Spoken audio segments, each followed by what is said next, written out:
મિર્ચી morning.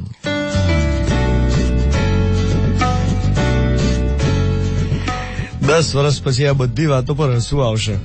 અત્યારે જેટલી પણ ચિંતાઓ છે ને, અત્યારે જેટલી પણ વાતમાં તમે ચિંતા કરો છો, 10 વર્ષ પછી, 10 છોડો, 5 વર્ષ પછી આમાંની એકેય ચિંતા નથી રહેવાની.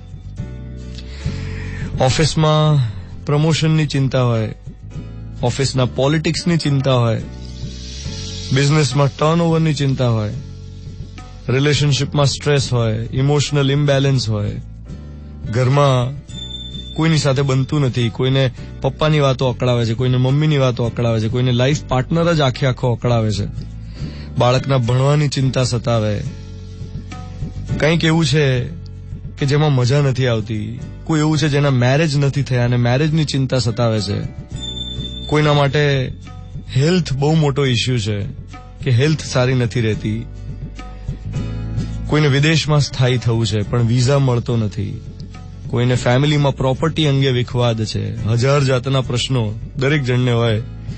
પણ આમાંની એક પણ ચિંતા નથી રહેવાની 5 વર્ષ પછી. જ્યારે 5 વર્ષ વીતી જશે ને તમે પાછા ફરીને જોશો તો તમને એમ થશે કે યાર આવી નાનકડી વાતમાં આપણે આટલો બધો સ્ટ્રેસ લેતા હતા. અત્યારનું જ જુઓ ને તમે, અત્યારે આજની તારીખમાં તમે જે છો અને 5 વર્ષ જરા રિવાઇન્ડ કરવાનું હોય તો છેલ્લા 5 વર્ષમાં એટલી બધી નાહકની ચિંતાઓ કરી હશે. અત્યારે એ જોઈને એમ થાય કે યાર આટલી બધી ચિંતા કરવાની જરૂર નહોતી, આટલો સ્ટ્રેસ લેવાની જરૂર નહોતી, એ વખતે ખોટો સ્ટ્રેસ લેવાઈ ગયો.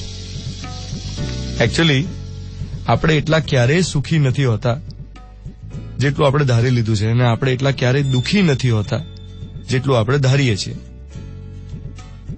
હા, તો આજનો મોર્નિંગ મંત્ર કે આપણે એટલા ક્યારેય સુખી નથી હોતા જેટલું આપણે સમજીએ છીએ, અને આપણે એટલા ક્યારેય દુઃખી નથી હોતા જેટલું આપણે ધારીએ છીએ. 7:14 થઈ રહી છે. Mirchi 98.3, 12 June 2018, Tuesday morning. હું છું દ્વાનિત તમારી સાથે. Good morning my dear.